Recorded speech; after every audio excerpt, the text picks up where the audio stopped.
आपण पाहत आहात BCCN न्यूज. शिवभोजन केंद्र चालकाचा परवाना रद्द करण्याची मागणी. नागरिकांचे जळगाव जामोद उपविभागीय अधिकाऱ्यांना निवेदन.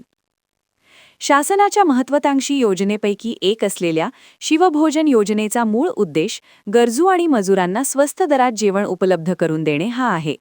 मात्र जळगाव जामोद येथील ईश्वर शिवभोजन केंद्र या उद्देशाला हरताळ फासत असल्याचा आरोप स्थानिक नागरिकांनी केला आहे. या संदर्भात जळगाव जामोद उपविभागीय अधिकारी यांना निवेदन देऊन सखोल चौकशीची मागणी करण्यात आली आहे. नागरिकांनी प्रशासनाला दिलेल्या निवेदनात अनेक गंभीर बाबींकडे लक्ष वेधले आहे.